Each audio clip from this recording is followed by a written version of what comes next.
If you were to read through the Hebrew Bible, or what many Christians call the Old Testament, right in the beginning in the 3rd chapter of Genesis, you would see that it predicts the arrival of some kind of hero who will come one day and put things right. And as you read through it, you'll learn more and more about this person who is coming one day. It doesn't spell it out in one passage and say, one day a Jewish man named Jesus will show up who will be the Messiah. It's more subtle than that, and it gives you pieces of the picture in different places. What's clear is that someone will come from the nation of Israel, and this person will be the great king and savior of the world. Not only of Israel, but the whole world.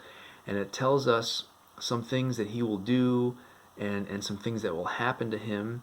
And it doesn't give us the order in which these things will happen. Just kind of gives us the basic idea. So here's some things we know about this person.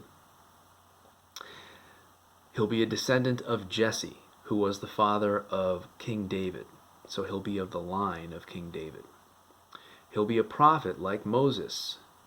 And anyone who wants to be in good standing with God, they have to listen to this person, this prophet.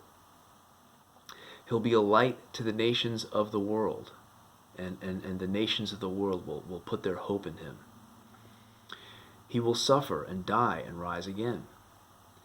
He will be rejected by his own people, who think that his suffering and death was punishment from God, but in reality he was pierced and crushed for their sins.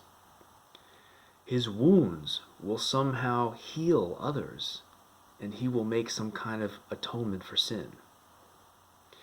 King David describes the death of someone who dies in a manner that matches crucifixion, which hadn't been invented at the time that he wrote that in the Psalms. It says he will be no ordinary human being. David also writes about someone who he calls the Lord, who sits at the right hand of the Lord. David calls him Lord. It says he will be born in Bethlehem in Israel. It says that there will be some kind of messenger who will come right before him, right before the Lord, to prepare the way for him. And it says that the Lord himself will show up at the temple in Jerusalem.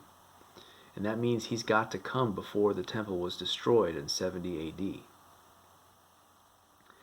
It says that he will give a new law and will rule over a kingdom that will never end, and people of all nations and languages will serve him. It says that he will bring about peace on the earth. And so to sum it up, it says that there will be a Jewish man who will be the central figure of all history, who will be rejected by his people, the majority of them, but will be a light to the world. He will die and rise. He will bring in an everlasting kingdom and peace on earth. And of course, I understand that there is not peace on earth right now, and this is one reason why many Jewish people today still deny Jesus is the Messiah.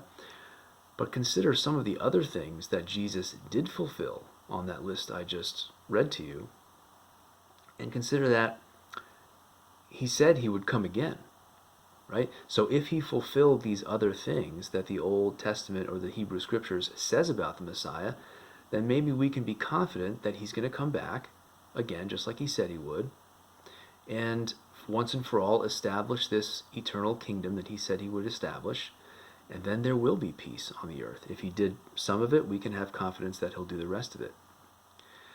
And if you want to read one of these passages for yourself, read Isaiah 53. And you can Google this stuff. It's very accessible. Some of the prophecies are more vague and ambiguous than others. Some of them are quite straightforward and detailed, like, okay, that can only be talking about Jesus. And you might be surprised if you really look into this with an open mind. My next video will be covering a third reason to look first at Jesus of Nazareth in your search for truth. Thank you.